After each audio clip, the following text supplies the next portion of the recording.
सुस्वागतम सुस्वागतम सुस्वागतम। जागतिक महिला दिनाचं औचित्य साधून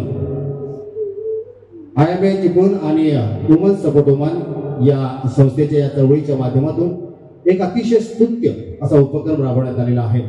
वर्तमान काळात समाजामध्ये असणारं स्त्रीचं महत्त्व, स्त्रीने केलेली प्रगती, स्त्रीने स्वतःचं केलेलं अस्तित्व सिद्ध केलेलं आहे आणि या सगळ्याचा आढावा घेत असताना नेमकी स्त्री आता कुठे आहे हे आपल्याला कळावं यासाठी एक चर्चासत्र आपण आयोजित केलेलं आहे।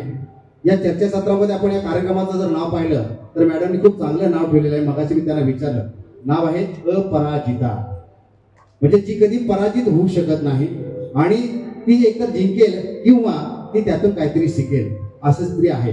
आणि म्हणून महिलेचं जे महत्व आहे, एका स्त्रीचं, एका नारी शक्तीचं महत्व समाजात फार महत्व आहे आणि स्त्रीचं गुणगान गाताना अनेक साहित्यिकांनी, अनेक कवीनं आपापल्या पद्धतीने स्त्रीचं वर्णन केलेलं आहे। स्त्री प्रत्येक रूपामध्ये येते आणि ज्या ज्या रूपात, ज्या ज्या भूमिकेत स्त्री येते त्या त्याला समाजासाठी, त्या त्या कुटुंबासाठी, त्या त्या आपल्या परिवारासाठी ती नेमकं महत्वपूर्ण असं योगदान देत असते। पण स्त्रीशिवाय कुठला समाज परिपूर्ण होऊ शकत नाही आणि म्हणून स्त्रीला आपण नेहमीच सन्मान दिला पाहिजे। भारतीय संविधानामध्ये सुद्धा स्त्रीचं महत्व अनन्यसाधारण आहे।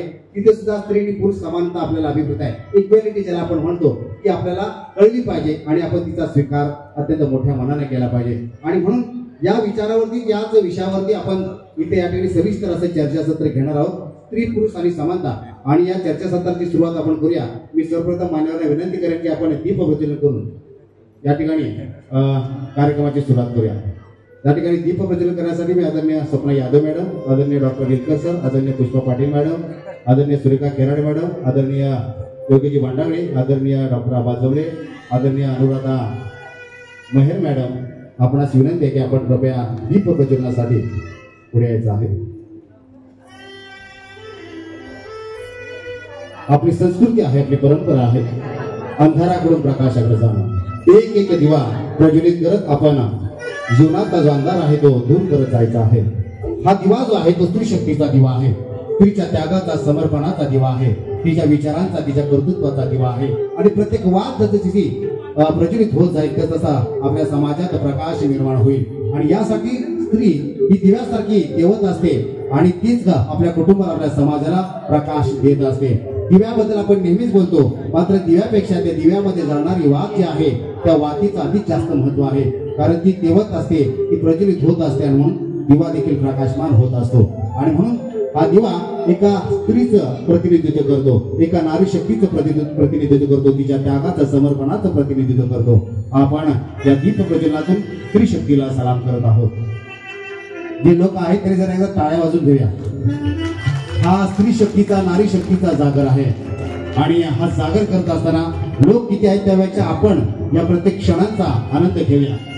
आदरणीय मान्यवरांच्या शुभ हस्ते दीप प्रज्वलन होत आहे। यानंतर प्रतिमा पूजन होईल। धन्वंतरी मातेच्या चरणी पुष्प अर्पण केले जातील। आपल्या वैद्यकीय क्षेत्रामध्ये कार्यरत असण्यासाठी सर्वांचे आराध्य देवता धन्वंतरी माता यांचं या ठिकाणी पूजन होत आहे। आदरणीय डॉक्टर विजय विलकर सर यांच्या शुभ हस्ते या ठिकाणी धन्वंतरी मातेला पुष्प अर्पण केले जात आहे।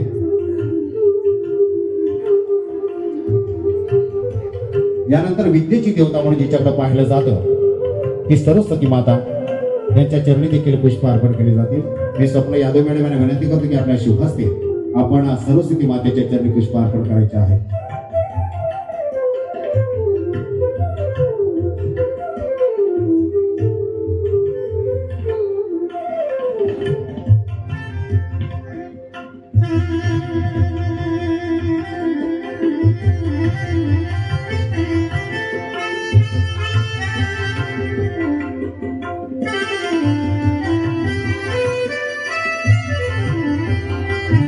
यानंतर या महाराष्ट्राचा आराध्य दैवत छत्रपती शिवाजी महाराज,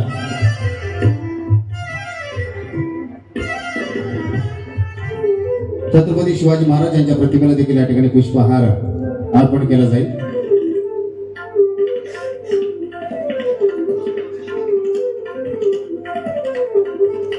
आपल्या पॅनलिस्ट पैकी मला वाटतं उज्ज्वला पंगरकर मॅडम आलेले आहेत। या ना माहिती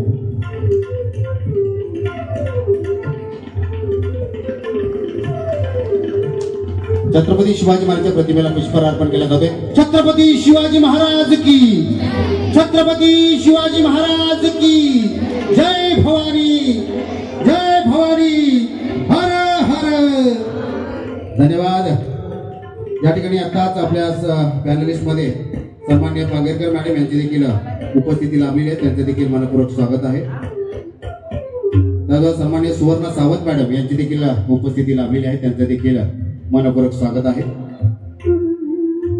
धन्वंतरी मातेला पुष्पहार अर्पण करून झाले, दीप प्रज्वलन करून झाले, सरस्वती मातेला पुष्पहार अर्पण करून झाले, छत्रपती शिवाजी महाराजांच्या प्रतिमेला पुष्पहार अर्पण करून झालेला आहे. आणि खऱ्या अर्थानं विद्येची ज्योत ज्यांनी प्रज्वलित केली, त्या समाजाला शिक्षित होण्यासाठी ज्यांना अनेक हालअपेष्टा भोगल्या सोसल्या, अशा सावित्री माता फुले यांचा या ठिकाणी यांना देखील अभिवादन केलं जाते, त्यांना देखील पुष्प अर्पण केले जात आहे. सावित्रीमाई शिक्षणाची खऱ्या अर्थानं सरस्वती ज्यांना आपण म्हणू शकतो, ज्याने आम्हाला खऱ्या अर्थानं शिक्षणाचा पाया रचून दिला, त्या सावित्रीमाई फुले यांचा देखील या ठिकाणी अभिवादन त्यांना केलं जात आहे. धन्यवाद. पुन्हा एकदा सर्व मान्यवरांना विनंती की आपण सन्मानपूर्वक मंचावरती विराजमान व्हायचं आहे. दीप प्रज्वलन आणि प्रतिमा पूजन हे झालेलं आहे. त्यानंतर आपण कार्यक्रमाच्या पुढच्या टप्प्याकडे जाऊया. आपल्याला लाभलेले प्रत्येक पॅनलिस्ट, प्रत्येक सन्मान्य अतिथी, सगळे विचारवंत, आपापल्या क्षेत्रामध्ये ज्यांनी अतिशय महत्वपूर्ण योगदान दिलेले असे सर्वच आपले प्रतिष्ठित मान्यवर यांची उपस्थिती आपल्याला लाभलेली आहे. आणि यांचं सर्वांचं स्वागत आपण शब्द सुमनाने करत आहोत. मात्र त्याचबरोबर एका सुमधुर आवाजात आपण त्यांचं स्वागत करूया. आपल्यासमोर गायन करून आपल्यासमोर स्वागत गीत सादर करणारे आदरणीय डॉक्टर अश्विनी कुलकर्णी मॅडम या आपल्यासमोर एक स्वागत गीत सादर करतील. मी त्यांना विनंती करतो की आपण स्वागत गीत सादर करावं. नमस्कार.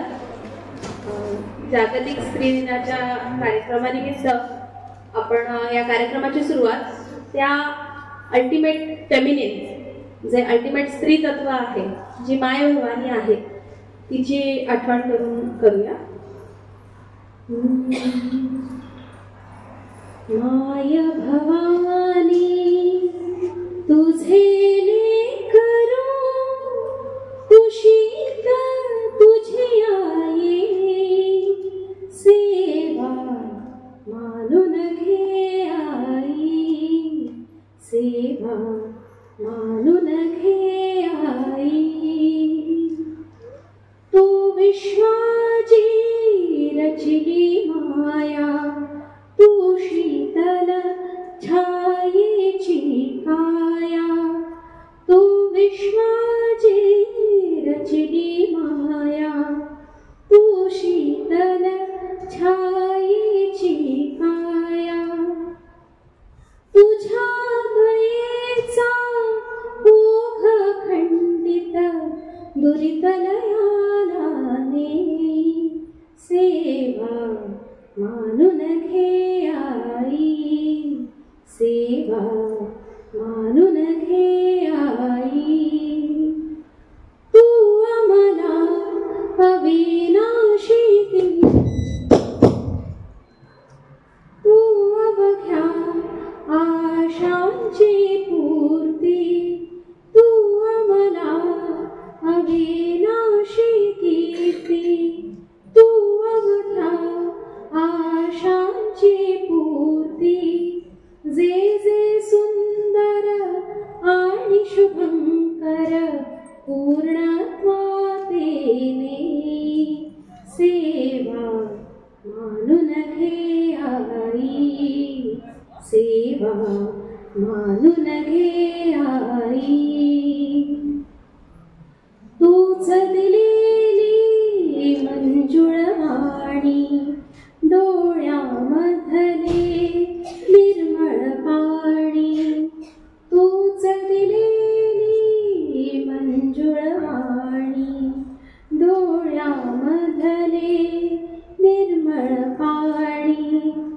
तुझ्या पूजना माझ्या पदरी, या विण दुसरे नाही, सेवा मानून घे आई, सेवा मानून घे आई. तर अतिशय सुमधुर आवाजामध्ये त्यांनी आपल्या सर्वांचं स्वागत केलेलं आहे.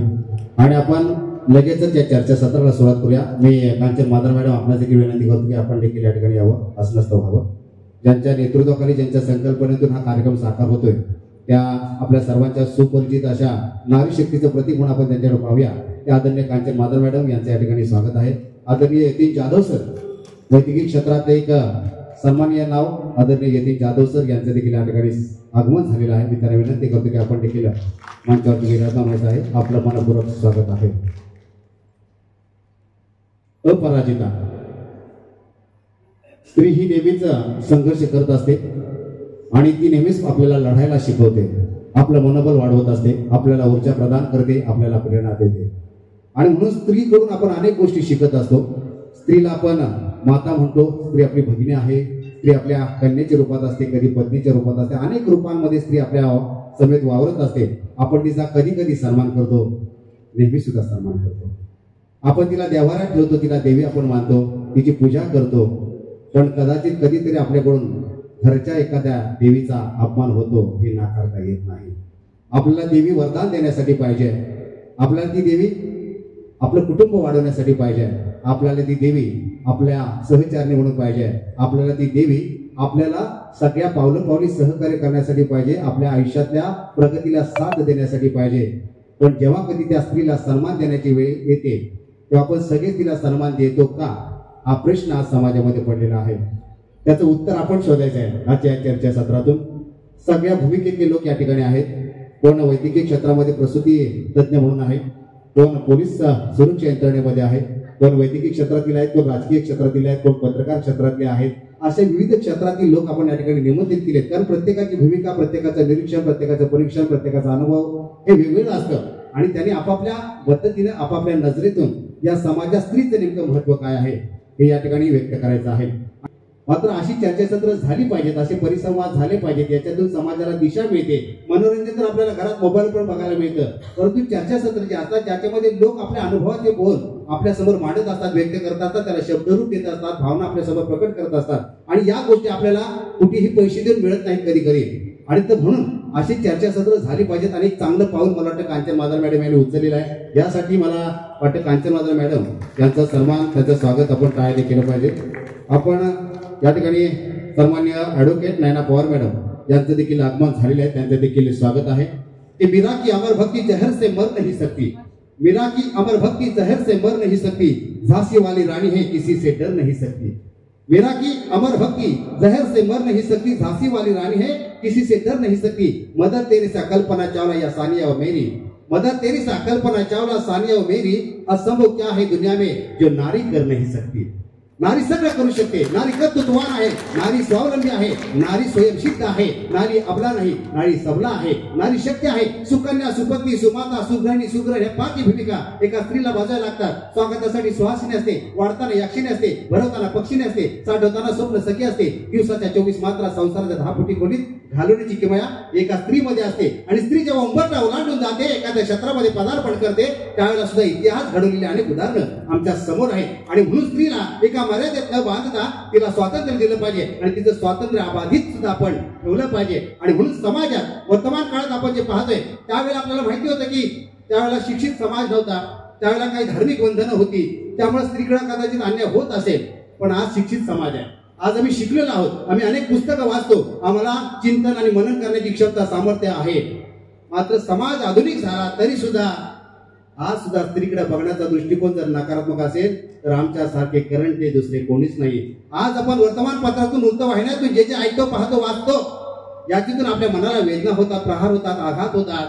आणि मग त्याच्यातून काही प्रश्न उभे राहतात की आजच्या समाजात स्त्रीचं महत्व नेमकं काय आहे. आणि याचं उत्तर आपण आज शोधूया. मी एका आपल्या सन्मान्य अतिथीकडे जाणार आहे आणि त्यांचं मत यावरती आपण जाणून घेणार आहोत की त्यांना काय वाटतं, स्त्री पुरुष समानता यावर आपलं मत काय.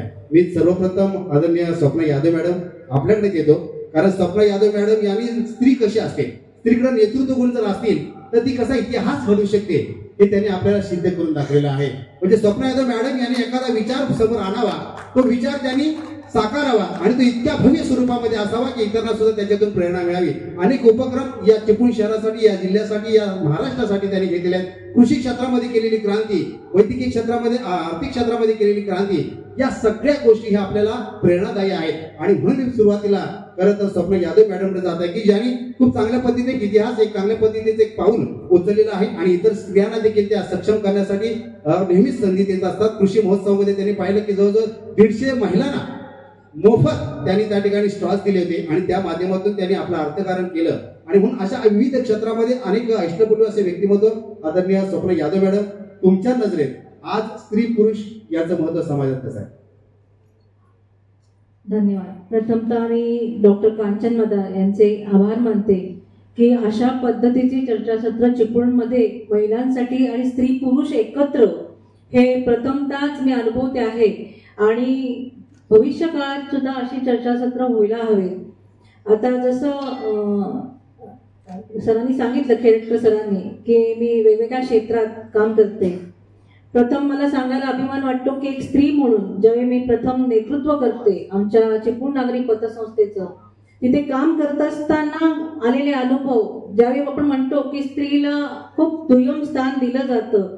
मागे आपण 30 वर्षापूर्वी आपण जर एखादी म्हणजे ज्यावेळी त्यावेळीचा कालखंड आपण विचार केला तर स्त्रीला त्या पद्धतीने समाजात स्थान नव्हतं. पण आता स्त्री स्वतः जागृत झालेली आहे आणि आपण म्हणतो की स्त्रियांना आरक्षण आणि या सगळ्या गोष्टी व्हायला पाहिजेत. पण ज्यावेळी आपण स्त्री आणि पुरुष समानता म्हणतो त्यावेळी आरक्षणासाठी आपण का भांडतो, हे माझा एक पहिला विचार आपल्यात मांडावासा वाटतो. कारण आरक्षण घेऊन आपल्याला पुढे जायचं नाहीये, तर आपल्या अंगात असलेल्या गुणांना एकत्र करून एक ताकद निर्माण करून आपल्याला पुढे यायला पाहिजे. आपण आता म्हणजे गेल्या 2-3 वर्षातला ज्यावेळी घटनाक्रम बघतोय समाजातल्या, मीडियावर येत आहे, सोशल मीडियावर येत आहे, न्यूजमध्ये येत आहे की ज्या पद्धतीने स्त्रीचा वापर केला जातोय किंवा ज्या पद्धतीने तिच्यावर अत्याचार होत आहे, त्यावेळी आपण स्त्री म्हणून एकत्र येण्यास कमी पडतोय असं मला इथे वाटतंय. आपण एक जर हाक मारली तर एक मोठा लढा व्हायला पाहिजे, तो होत नाहीये. इतक्या घटना आपण बघतोय आता समाजात होत आहेत. आपल्या जवळपासच्या म्हणजे जिल्ह्यात सुद्धा अशा पद्धतीच्या घटना ज्यावेळी होत असतात त्यावेळी त्या पद्धतीने आपण एकत्र यायला हवं, त्या पद्धतीने येत नाही आणि अशा पद्धतीने एक नेतृत्व पुढे यायला पाहिजे आणि आपला आवाज स्त्री म्हणून एक पुढे यायला पाहिजे असं मला वाटतं. चिपळूण नागरी पतसंस्था ज्यावेळी आम्ही काम करतो तिथे आम्ही 250 स्टाफ काम करतो आणि तिथे आम्ही स्त्रियांचं प्रमाण खूप अत्यल्प असलं तरी मला तिथे कधीही असं वाटलं नाही की स्त्रियांना तिथे स्थान दिलं जात नाही. कारण माझी धडपड अशी असते की स्त्रियांसाठी वेगळं काहीतरी केलं पाहिजे, त्याच्यासाठी वेगवेगळ्या योजना आम्ही स्त्रियांसाठी राबवतो. त्याचबरोबर वाशिष्ठी डेअरीच्या माध्यमातून गेली 2 वर्ष आपण स्त्रियांसाठी ज्यावेळी कृषी प्रदर्शनाचं आयोजन केलं जातं ते बचत गटाच्या माध्यमातून स्त्रिया कशा पुढे येतील, त्यांना रोजगार कसा उपलब्ध केला जाईल, ह्याचे जरूर प्रयत्न आमच्यातर्फे केले जातात.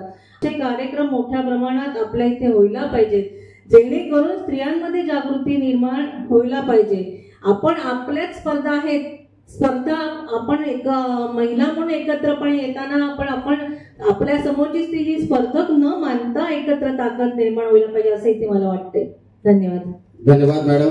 खरं तर आपण नेहमीच स्त्रियांसाठी सकारात्मक असं पाऊल उचलत असता आणि तुमच्यासारख्या महिलांच्या वतीने इतर महिला प्रेरणा घेतात आणि हे आपण वास्तव नेहमीच पाहत आलेलो आहोत.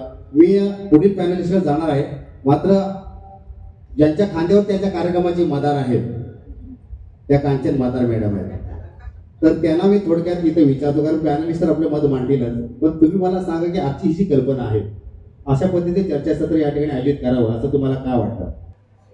राष्ट्रमाता राजमाता जिजाबाई, अहिल्याबाई होळकर, सावित्रीबाई फुले, आनंदीबाई गोपाळ जोशी यांच्या प्रतिमांना प्रथमतः मी विनम्र अभिवादन करते, ज्यांच्यामुळे मी आज तुम्हा सर्वांच्या समोर उभी आहे.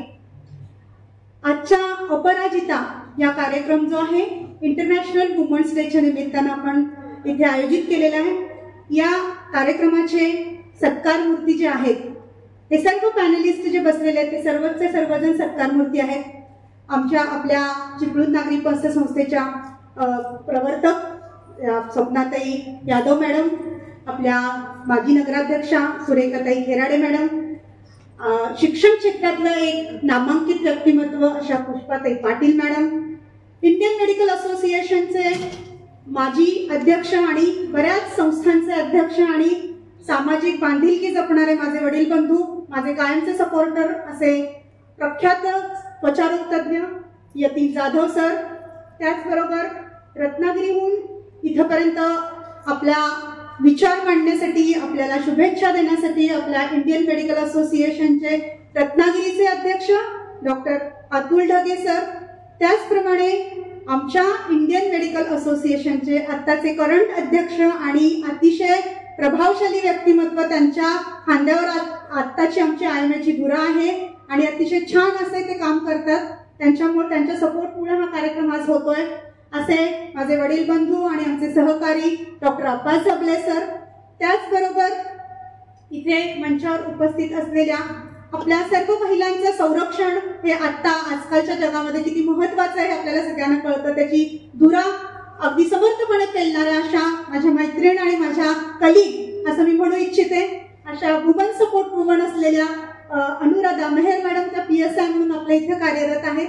त्याचबरोबर आमचे वडीलधारी म्हणता येईल, आमच्या पूर्ण, मी स्वतः स्त्रीरोग तज्ज्ञ आहे, तुम्हाला माहिती आहे, आमच्या स्त्री रोग ज्या तज्ज्ञ जो हे आहे त्याच्यामधले अतिशय नामांकित असे डॉक्टर रेकर सर, तेही IMA पास्ट प्रेसिडेंट होते आणि ते एक त्यांचं प्रभावशाली व्यक्तिमत्व आहे, ते आपल्याला इथं मान्यवर म्हणून लाभले आहेत, त्यांचंही इथं मी स्वागत करते.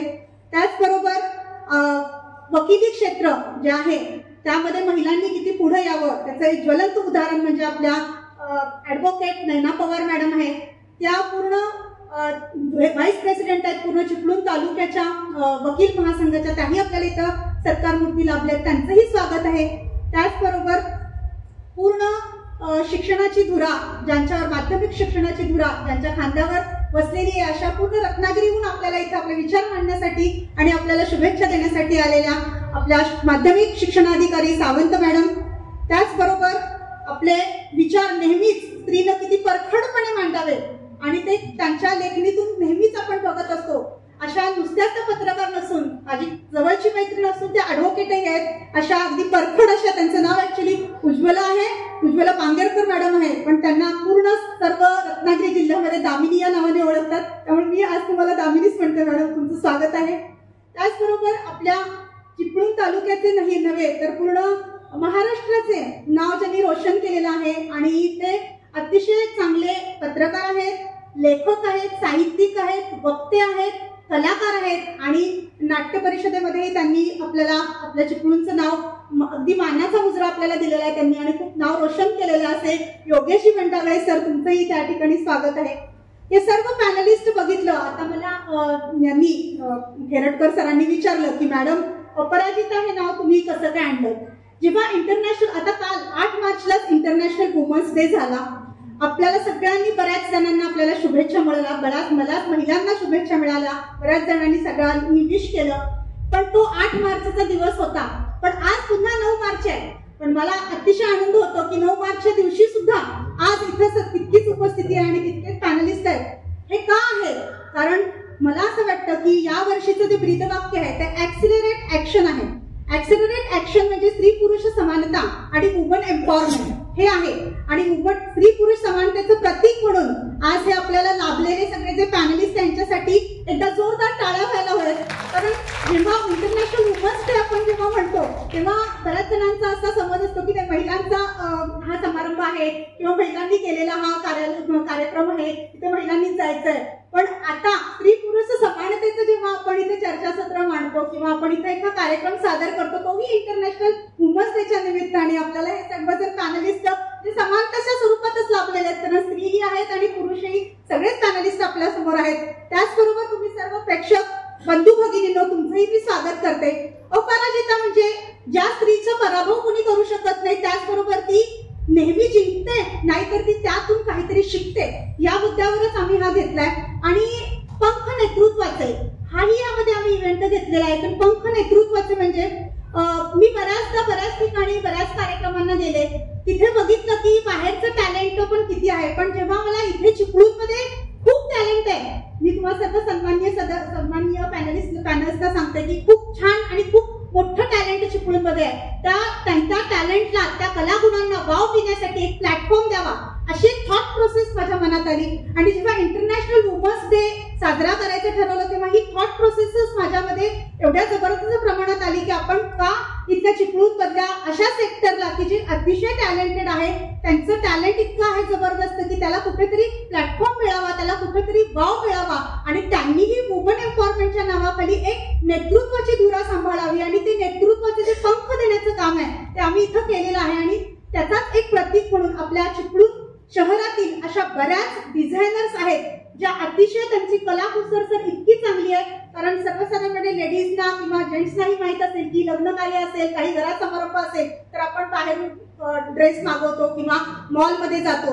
पण या ज्या डिझायनर्स आहेत त्यांचे जे टॅलेंट आहे ते त्या टॅलेंट ह्या चर्चासत्रानंतरच्या ज्या शो आहे त्याच्यामध्ये आपल्याला दिसेल. आणि तुम्ही म्हणाल की वा अब मुंबई जाने की गरज नाही भाई, इधर ही सब कुछ अच्छा मिळता है. आणि इतकं सुंदर त्यांची कलाकुसर आहे ते तुम्ही आपण बघाल. आणि मी तुम्हाला विनंती करते की तोही कार्यक्रम तुम्ही मिस करू नका. आणि हे जे चर्चासत्र आहे ते चर्चासत्र ही काळाची गरज आहे. स्त्री आणि पुरुष समानता हे आपल्या संविधानामध्येच दिलेलं आहे. संविधानामध्ये आर्टिकल 14 आपल्याला सांगताय equality before law and equal protection of law, म्हणजे आपण कायद्यासमोर समान आहोत, जेंडर इक्वॅलिटी आहे, समानता आहे, त्या सर्व समानतेचं प्रतीक व्हावं. आणि या ठिकाणी याच्याबद्दल एक सखोल चर्चा व्हावी आणि एक सकारात्मक मेसेज समाजापर्यंत पोहोचावा म्हणून हा आजचा काढ घातलेला आहे. तुम्ही सर्वजण इथं आलात आणि तुम्ही या कार्यक्रमाची शोभा वाढवली. तुमचं पुन्हा एकदा मी शब्दसुमनाने स्वागत करते आणि इथंच थांबते. जय हिंद, जय महाराष्ट्र. धन्यवाद मॅडम. आपण अतिशय पोटतिडकीनं आपली संकल्पना या ठिकाणी मांडलेली आहे. आपली धडपड आम्ही गेली अनेक वर्ष पाहतोय आणि खूप चांगल्या पद्धतीचं एक पाऊल आपण नेहमीच उचलत असता. आपलं मनपूर्वक आभार. यानंतर मी खरं तर डॉक्टर वेलकर सरांकडे जाणार आहे, कारण ते प्रसूती तज्ज्ञ आहेत आणि विशेष म्हणजे त्यांना एक समाज भान आहे. त्यांचा एक वारसा, खूप सामाजिक आणि राजकीय वारसा त्यांना लाभलेला आहे आणि गेली अनेक वर्ष इथल्या समाजामध्ये ते आपलं महत्वपूर्ण योगदान सर्वतोपरी देत आहेत. त्यामुळे त्यांचे अनुभव, त्यांना नेमकं काय वाटतं, कारण मी त्यांच्या जेव्हा एकदा मुलाखत घेतली होती त्यावेळेला त्यांना मी म्हटलं की तुम्ही एवढे सुंदर आहात, हे तुमची पर्सनॅलिटी बघितल्या तर काय हिरोला लाजवेल अशी तुमची पर्सनॅलिटी आहे, तर तुम्हाला इतर क्षेत्रामध्ये जावंसं का वाटलं नाही? बघा बऱ्याचशा स्त्रियांना ते पटलं.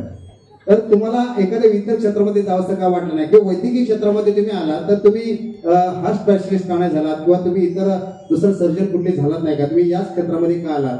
तर त्याने मला सांगितलं की इतर एखाद्या दवाखान्यातून ज्यावेळेला पेशंट डिस्चार्ज घेऊन जातो ना तेव्हा तो मनामध्ये थोडासा काहीतरी किंतूपरंतु घेऊन जातो, त्याला मनामध्ये त्रास असतं, बिल कधीतरी जास्त झालं, भरपूर झालं वगैरे वगैरे अशा मनात प्रश्न घेऊन तो जातो.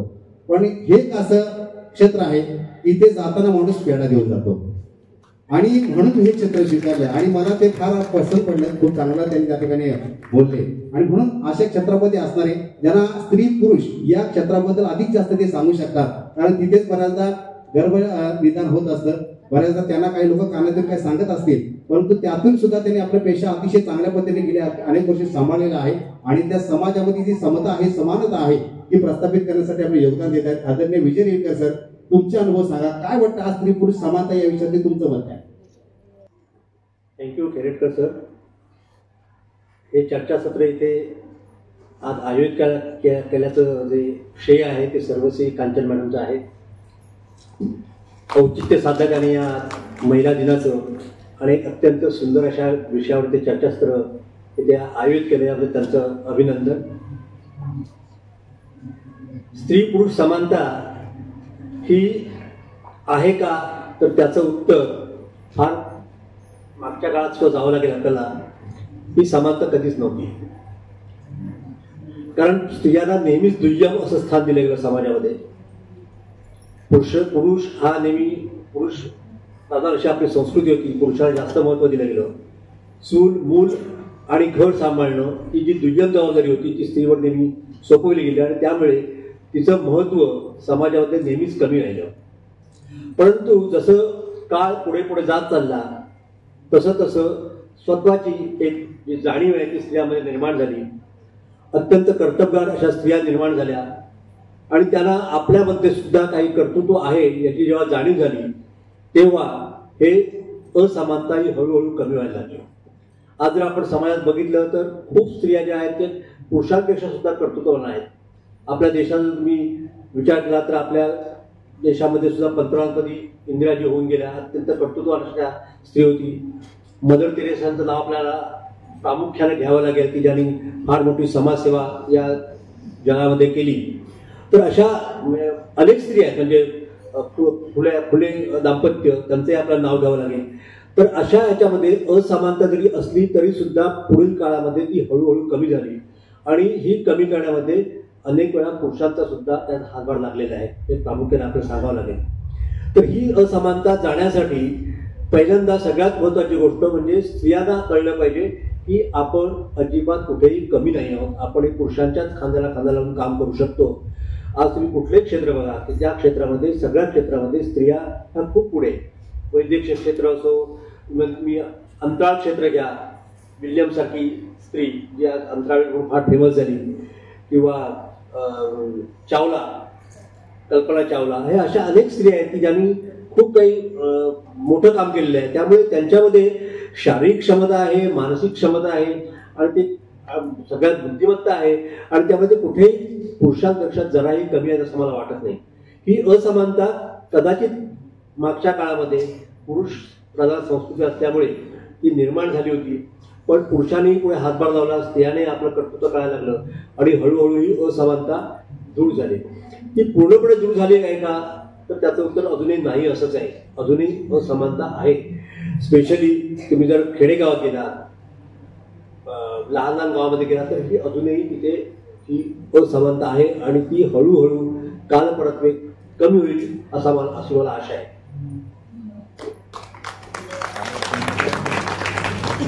खूप छान विचार मांडले रेडकर सर तुम्ही. काळाची गरज आहे. आता सर मनोविकार तज्ञ आपल्याला लाभलेले आहेत सायंटिस्ट म्हणून डॉक्टर अतुल ढगे सर. मानसिकतेचा जो रोल आहे तो खूप इम्पॉर्टंट आहे. आपली मानसिकता खूप व्यवस्थित असली पाहिजे जेव्हा स्त्री आणि पुरुष समानताचा विचार आपण जेव्हा करतो.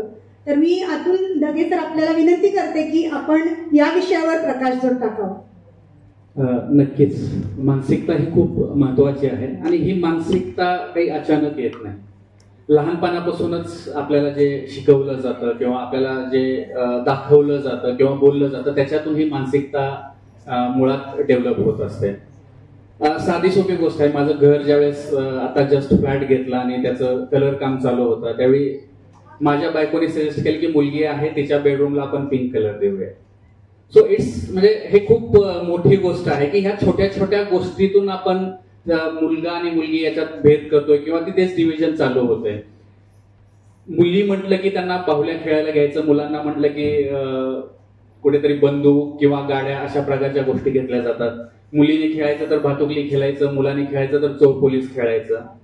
तर ह्या ज्या काही लहान छोट्या छोट्या गोष्टी आहेत तिथूनच आपण त्यांच्या मनावरती हे संस्कार करत असतो की मुलाने असं वागलं पाहिजे, मुलीने असं वागलं पाहिजे, मुलाने हे केलं पाहिजे, मुलीने ते केलं पाहिजे आणि तिथूनच हा मुलगा मुलगी भेद मला वाटतं कुठेतरी चालू होतं. कुठेतरी हे थोडंफार योग्यही आहे कारण जे नेचर आहे त्याच्यामध्ये टेस्टोस्टेरॉन आणि इस्ट्रोजन हा जो काही भाग आहे त्याच्यात मुला मुलीत बेसिक डिफरन्स असतो आणि त्याच्यामुळे केअरिंग हा मुलीमध्ये भाग असतो आणि डॅशिंग म्हणता येईल किंवा डॅशिंग पेक्षा मी असं म्हणेन की अग्रेसिव्हनेस हा मुलांमध्ये येतो. हा कुठेतरी एक नेचरचा पण भाग आहे, पण नेचर सोबत नर्चर हेही तेवढंच इम्पॉर्टंट आहे आणि ते कुठेतरी आपल्याला कदाचित थोडंफार त्याच्याकडे बघताना जर कुठेतरी बदल करता आले तर डेफिनेटली या मेंटॅलिटीमध्ये बदल होऊ शकतो. हे झालं लहान मुलांमध्ये. आणि आता हे जर आपण बघितलं तर असं नाहीये की आपल्या भारतामध्ये याच्यासाठी पॉलिसी नाही, खूप काही पॉलिसीज आहेत पण लोकांची मेंटॅलिटी अजून बदलत नाहीये.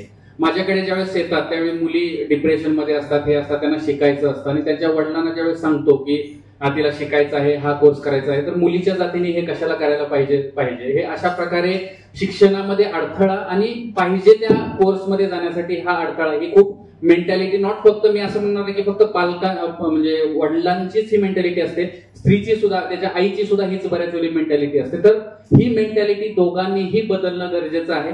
आणि स्त्री ज्यावेळेस आपल्या आजूबाजूला आवरते जेव्हा समाजामध्ये वावरते तर त्यावेळी ही प्रत्येक पुरुषाने आणि प्रत्येक स्त्रीने ही मेंटॅलिटी कुठेतरी बदलणं गरजेचं आहे की स्त्री आणि पुरुष हे इक्वल अपॉर्च्युनिटी त्यांना भेटले पाहिजेत, इक्वल सॅलरी त्यांना भेटली पाहिजे, इक्वल राईट्स त्यांच्या आहेत आणि हे सगळं समजून घेणं. आणि मुळात मेंटॅलिटीमध्ये जोपर्यंत बदल होत नाही तोपर्यंत कितीही पॉलिसी आणल्या तरी काही उपयोग होणार नाही. त्याच्यामुळे मी इथे पुरुषांना इथे जे कोणी असतील तर त्यांनाही ही विनंती करतो, आणि नॉट फक्त पुरुषांना, की स्त्रियांनीही स्वतःची मेंटॅलिटी बदलली पाहिजे. आपण पुरुषांपेक्षा कमी आहोत हे मुळात विसरून जावा, किंवा ते विसरलं पाहिजे. आज खूप मोठे मोठे उदाहरणं आपल्या समोर आहेत. इथं जर बघितलं ही खूप सारी उदाहरणं आहेत. आणि इक्वल ऑपॉर्च्युनिटी जर दिल्या आणि त्यांनी जर त्या ऑपॉर्च्युनिटी त्याचा वापर केला तर डेफिनेटली ही मेंटॅलिटी अजून खूप मोठ्या प्रमाणावरती बदलू शकते. आणि डेफिनेटली मला असं वाटतं की पुढच्या 50 वर्षात हे नक्कीच होणार आहे, आणि I am pro for that. Very nice. खूप छान विचार मांडले सर तुम्ही, की टेक होम मेसेज असाच आहे की मानसिकता बदलण्याची गरज आहे. आणि खरंच छान वाटलं सर. आणि हे अगदी म्हणजे मला वाटतं ऑडियन्सलाही पटलं असेल की मुलींना बाहुली आणि मुलांनी कार चालवायची, मुलींनी रडायचं, मुलींचं लग्न होणारी मानसिकता लहानपणापासूनच बिंबवलेली असते. आणि मुलांनी जबाबदारीची जाणीव असली पाहिजे, मुलांनी कौटुंबिक वारसा पुढे चालवला पाहिजे. ही जी मानसिकता ही कुठेतरी बदलली पाहिजे. म्हणजे थोडक्यात मेल आणि फिमेल या दोघांनाही एम्पॉवरमेंटची गरज आहे. मस्त छान छान विचार मांडले सर तुम्ही. Very nice. धन्यवाद. आणि खरोखरच जशा पद्धतीने तुम्ही म्हटलात की पुरुषांचीच मानसिकता बदलण्याची गरज नाही, तर महिलांनी सुद्धा मानसिकता बदलली पाहिजे. कारण महिलांना सुद्धा कधी कधी असं वाटतं. तुम्हाला माझं उदाहरण सांगतो. मला जेव्हा मुलगी झाली ना सर, तेव्हा मला अनेकांचे फोन आले, अभिनंदनाची नाही, वा नाराज होऊ नको. तुम्हाला कुणी सांगितलं म्हटलं मी नाराज झालो?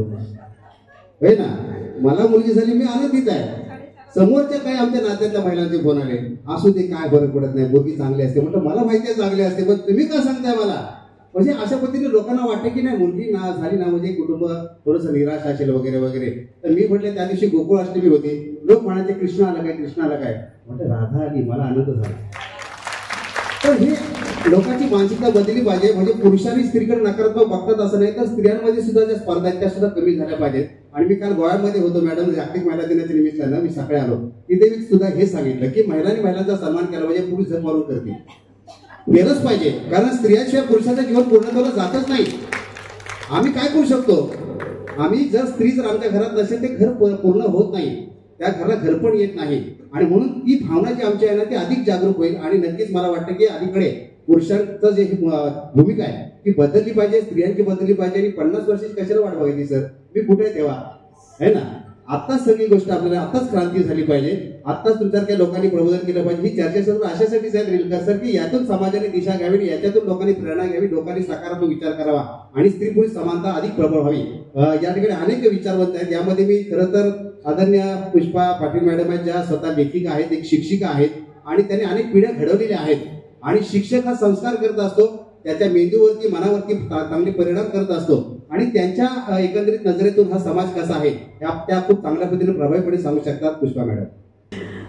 सर्वांना नमस्कार. मैत्रिणींनो, ह्या विचारपीठावर सर्वांना एकत्र करून ही चर्चा घडवून आणणाऱ्या कांचन मदार मॅडमना आपण सगळ्यांनी सॅल्यूट करायला पाहिजे. कारण अशा चर्चा वारंवार झाल्या पाहिजेत. सावित्रीबाई फुलेंना मी प्रथम वंदन करते, जिनं आपल्या शिक्षणाच्या वाटा मोकळ्या केल्या आणि मुलींना वेगळं जग दाखवलं. आत्ता शाहीद सरांनी आपल्या सर्वांच्यावर स्तुती सुमनाचा अमृत वर्षाव करून आपणाला बरंच वर चढवून ठेवलेलं आहे. आपणाला आतून त्यावेळी गुदगुल्या होत होत्या थोड्या, सगळ्यांना बरं बरं वाटत होतं. आणि संपदा मॅडमने आत्ता आपले विचार मांडल्या. त्यांच्या आई वडिलांनी त्यांची निकोप वाढ केली म्हणून त्या ह्या पदावर पोचल्या. डॉक्टर पण बोलले की आधीपासून हे स्त्री पुरुष असमानता खूप प्रचंड प्रमाणात होती, पण आपण जर सुरुवातीचा काळ पाहिला, मनुष्य कालखंड जेव्हा सुरू झाला तेव्हा फक्त स्त्री पुरुष हे लिंगभेदच होते. आणि टोळ्या टोळ्यांमध्ये संतती आणि संपत्ती यावरून जेव्हा झगडा सुरू झाला आणि कुटुंब संस्था निर्माण झाली, त्यावेळी ही स्त्री कुटुंबात बंदिस्त झाली आणि पुरुष घराबाहेर पाडून शिकार करू लागला, अर्थार्जन करू लागला. आणि कुटुंबात जखडलेली ही स्त्री आपल्या जाणीवा, आपल्या शक्ती विसरून गेली. किंबहुना नंतरच्या काळामध्ये साहित्याने तिला विसरायला लावलं. पिता रक्षती कौमारे, पती रक्षती यौवने आणि पुत्र रक्षती वार्धक्ये. त्यांनी जबाबदारी देऊन टाकली, तुझे रक्षण तू नाही करू शकत स्वतः, बाप करेल, नवरा करेल, मुलगा करेल. तर अशा पद्धतीनं तिला जखडून ठेवलं गेलं. आणि नंतरच्या कालखंडात मग मध्ययुगीन काळात तर आक्रमणं झाली. त्यावेळी संपत्ती बरोबर ती सुद्धा लुटली जाऊ लागली आणि तिच्या पावित्र्याचा प्रश्न उपस्थित झाला. आणि मग बुरखा आणि रक्षाबंधन आलं. भावानी जबाबदारी घ्यावी तिची, ती असमर्थ आहे. ही असमर्थता रुजवत रुजवत रुजवत तिला एवढी खुंटवली गेली. कारण पुरुषांना माहिती होतं वैश्विक निर्मितीची जबाबदारी निसर्गानं ज्या स्त्रीवर टाकलेली आहे ती स्त्री पुरुषापेक्षा खंबीर आहे, सहनशील आहे, शक्तिमान आहे, अकलेनं पण हुशार आहे. पण तिची बुद्धी गुडघ्यात घालून ठेवली आपल्या साहित्याने, आपल्या आजूबाजूच्या पुरोगामी विचाराच्या विरोधकांनी. आणि अशा पद्धतीने स्त्री खुरडली जाऊ लागली.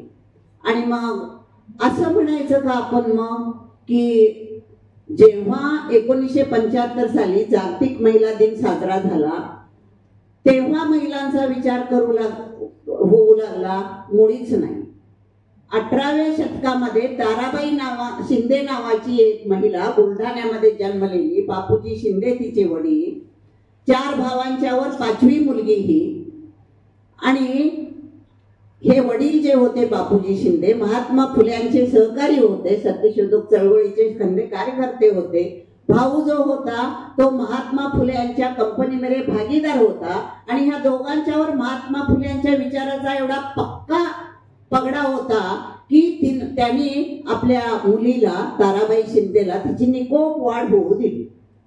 माझा प्रश्न हाच आहे, आता डॉक्टरांनी म्हटल्याप्रमाणे ज्या मुलांची निकोप वाढ तुम्ही करता, मुलगा आणि मुलगी हा भेदभाव न मानता, ती मग कुठल्याही काळातील असू दे स्त्री. त्या काळामध्ये बघा शिक्षण नव्हतं मुलींना, पण तरी सुद्धा ही ताराबाई शिंदे 6 भाषेमध्ये प्रावीण्य होतं तिचं. संस्कृत आणि इंग्रजीत प्रभुत्व होतं तिचं. ती घोड्यावर बसून शेती भाती देखरेख करायला जायची, कोर्टाचं काम बघायला जायची. वडील महसूल खात्यात होते. आणि ही इतकी निडर आणि लढाऊ वृत्तीची झाली. गुजरातमध्ये एक घटना घडली. विजयलक्ष्मी नावाच्या विधवेने गर्भभ्रूण हत्या केली म्हणून तिच्यावर खटला चालवला गेला. तिला फाशीची शिक्षा दिली गेली. पुढच्या कोर्टात ती जन्मठेप झाली 14 वर्षाची आणि त्याच्या पुढच्या कोर्टात 5 वर्षाची शिक्षा तिला झाली. त्यावेळी ह्या बाईनं आवाज उठवला. ती तिच्या कुटुंबातली होती का? नव्हती. शेजारी पाजारी होती का? नव्हती. आपल्या महाराष्ट्र राज्यातली होती का? नव्हती. तरी गुजरातच्या ह्या बाईबद्दल हिला आवाज उठवावा असं वाटलं आणि तिनं पहिला निबंध लिहिला स्त्री पुरुष तुलना ह्याच्यावर. आणि तो महात्मा फुल्यांच्या सत्यशोधक मध्ये छापून आल्यानंतर शिवाजी प्रेसच्या मालकाने त्याच्या 500 प्रती काढल्या आणि सगळ्या समाजामध्ये वाटून टाकल्या. तळपायाची आग मस्तकाला गेली. बाईला कसपटा समान समजणाऱ्या पुरुषांची. आणि सगळे निबंध त्यांनी जाळून टाकले.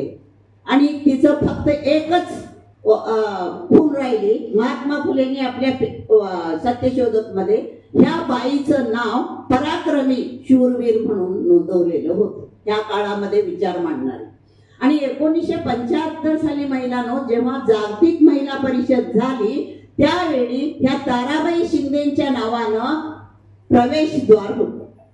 आणि मग आपले लोक म्हणाले कुठल्या ताराबाई शिंदे या? आणि मग या ताराबाई शिंदेच्या निबंधाचा शोध सुरू झाला. आणि एक निबंध तिचा एका विद्वानाने शोधून काढला आणि तो प्रसारित झाला. तर अशा ताराबाई शिंदे आज सुद्धा आहेत. आता डॉक्टर म्हटले की आज स्त्री पुरुष अनेकांची त्यांनी नामावली सादर केली, इंदिरा गांधी पासून सुनीता विल्यम पर्यंत. पण मैत्रिणींनो हे हिमनग आहेत, पाण्यावर दिसणार. पाण्याखाली अशा बऱ्याच स्त्रिया आहेत ज्या पिचल्या जात आहेत, दबल्या जात आहेत, उलटल्या जात आहेत, त्यांच्यावर जो अन्याय होत आहे. आज आपणाला विचार करावासा वाटतो परत मध्ययुगीन काल आला नाही ना, कारण परत लुटालूट चाललेली आहे महिलांची. मग आज आपण काय करायला पाहिजे? आज आपण काय करायला पाहिजे मी ह्या मुद्द्यावर येते. आता डॉक्टरांनी जे सांगितलं त्याप्रमाणे आपण लहानपणापासून अगदी मूल जन्मल्यानंतर मुलगा आणि मुलगी असा भेदभाव न करता त्यांना समानतेमधून वाढवलं पाहिजे. आता इथं मी थोडं वैयक्तिक बाब सांगते. 1985-84 ची गोष्ट. मी शिक्षण क्षेत्रात काम करत होते. आपलं तत्व झोकून देऊन काम करणं, शिक्षिका म्हणून जगत होते. त्याच्यानंतर 9 कुटुंबाची जबाबदारी सांभाळून एक गृहिणी म्हणून जगत होते. त्याच्यानंतर माझा नवरा समाजसेवक, त्यांची वर्दळ सहन करून समाजसेवाही करत होते. आणि मला त्याच्यानंतर 4 मुलं झाल्यानंतर माझी इच्छा होती ग्रॅज्युएट होण्याची. कारण माझ्या वडिलांनी आता 19 वर्षाची खोट नवरी झालीस, आता काही नाही, लग्न कर, डीएड झालंय आणि तुझ्या घरी जा. मग ते ग्रॅज्युएशन करायचं होतं मला. मी माझ्या मुलांना एकत्र केलं आणि सांगितलं मला शिकायचं आहे रे बाळांनो, शिक, आम्ही सगळे तुला मंजूर देऊ. त्यावेळी मी एक पद्धत टाकली होती. घरातली आर्थिक परिस्थिती सगळी त्या मुलांना माहिती पाहिजे. आत्ता वस्तू मागितली आणि आत्ता दिलं असं नाही होणार. 8 दिवस तुला वाट बघावी लागेल. आणि मग तुम्ही म्हटलं ठराव मंजूर केला ते एकमताने. पण म्हटलं मी एकटी हे सगळं करून अभ्यास करू शकणार नाही, तुम्हाला काम करावं लागेल.